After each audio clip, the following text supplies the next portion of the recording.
नमस्कार।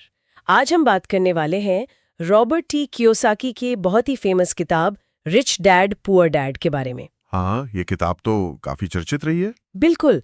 हमारे पास ना इसकी एक डिटेल्ड रिव्यू के कुछ पॉइंट्स हैं जो इसके मेन आइडियाज को सामने रखते हैं। अच्छा।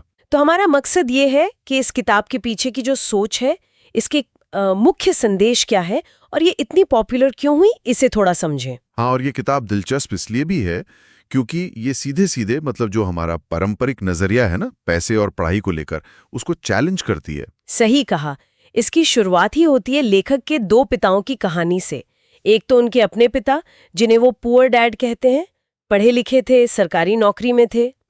और दूसरे उनके दोस्त के पिता, जिन्हें वो रिच डैड का दर्जा देते हैं, कम पढ़े लिखे लेकिन एक कामयाब बिजनेसमैन। हाँ, और किताब इसी कॉन्ट्रास्ट पे बनी है कि कैसे अलग अलग सोच आपकी आर्थिक हकीकत को बिल्कुल बदल सकती है।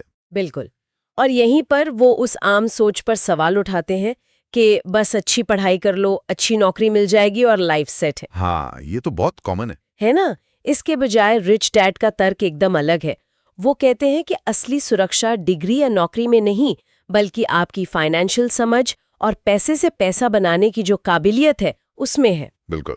और ये बात ना कई लोगों को शायद चौंकाती है, जो हमेशा से यही मानते आए हैं कि भाई नौकरी है तो सुरक्षा है। हाँ। अच्छा, अब आते हैं उस कॉन्सेप्ट पर जो शायद इस किताब का सबसे फेमस हिस्सा है, संपत्ति यानी एसेट और बोझ यानी लाइबिलिटी का फर्क। हाँ, ये तो कोर आइडिया है इसका। सुनने में तो बहुत सीधा लगता है ना? एसेट वो जो आपके जेब में पैसा डाले, जैसे मान लीजिए कोई प्रॉपर्टी है जिससे किराया आ रहा हाँ, है। या स्टॉक से डिविडेंड मिल रहा है। बिल्कुल।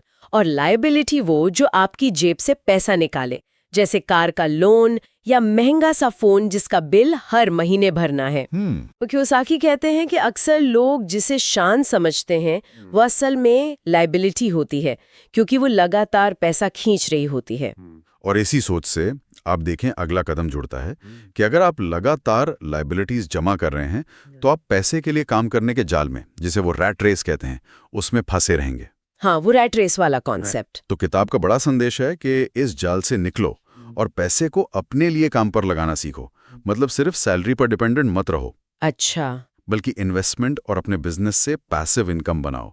ऐसी इनकम जो आपके एक्टिवली काम ना करने पर भी आती रहे। तो ये असल में सिर्फ अकाउंटिंग की बात नहीं है, ये रोजमर्रा के खर्च और निवेश को देखने का नजरिया बदलने की बात है। एग्जैक्टली। और किताब इस पर भी जोर देती है कि स्कूल हमें ये सब नहीं सिखाते।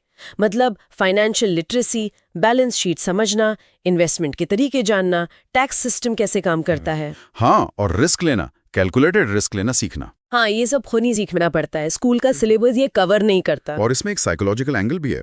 किताब बताती है कि पैसे खोने का डर, मतलब फियर ऑफ लूजिंग मनी, यही ज्यादातर लोगों को एक सेफ सी लगने वाली नौकरी से बांधे रखता है। वो कभी रिस्क लेते ही नहीं।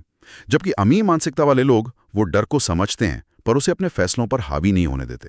वो कैलकुलेटेड रिस्क लेते हैं और अपनी गलतियों से सीखते हैं। हाँ, और शायद इसीलिए ये किताब इतनी हिट हुई, क्योंकि इसकी भाषा बहुत सिंपल है, कहानी जैसी। हाँ, बहुत एक्सेसिबल है। कोई फाइनेंस का बैकग्राउंड ना भी हो तो भी इसे पढ़कर समझ सकता है।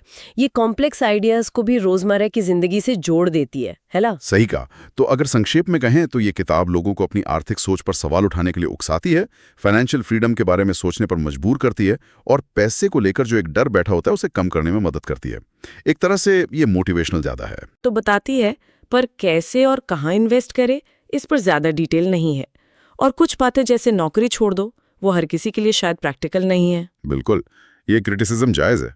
मतलब किताब मोटिवेट करती है पर हर किसी की परिस्थितियां अलग होती हैं। ये असल जिंदगी के सारे रिस्क को शायद थोड़ा सिंप्लीफाई कर देती है। तो फिर ये किताब किसके लिए ज्यादा फायदेमंद हो सकती है? देखिए, मेरे ख्याल से ये उन युवाओं के लिए काफी काम की हो सकती है जो अपना करियर शुरू कर रहे हैं, या फिर नौकरी पेशा लोग जो इनकम के नए सोर्स ढूंढ रहे हैं।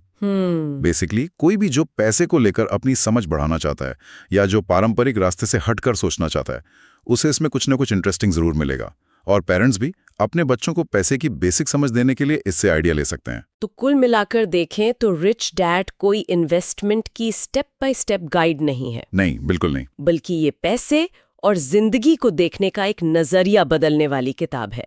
ये उस सोच को चैलेंज करती है कि अच्छी पढ़ाई और सेफ नौकरी ही कामयाबी का रास्ता है और लोगों को फाइनेंशियल इंडिपेंडेंस के बारे में सोचने पर मजबूर करती है। निश्चित रूप से ये स्थापित मान्यताओं को तो जोरदार चुनौती देती है, पर यहाँ एक अहम सवाल ये उठता है और जो सोचने वाली बात है कि इस किताब से मिली प्रेरणा और नई सोच को कोई अपनी असल जिंदगी की मजबूरियां, अपनी जिम्मेदारियों और अपनी रिस्क लेने की क्षमता के साथ प्रैक्टिकली कैसे बैलेंस करे। हाँ, ये एक बड़ा सवाल है। क्योंकि सिर्फ सोच बदलना एक बात है और उस सोच पर अमल करना, असल कदम उठाना, वो शायद ज्यादा मुश्किल होता है। इस पर विचार करना बहुत जरूरी है।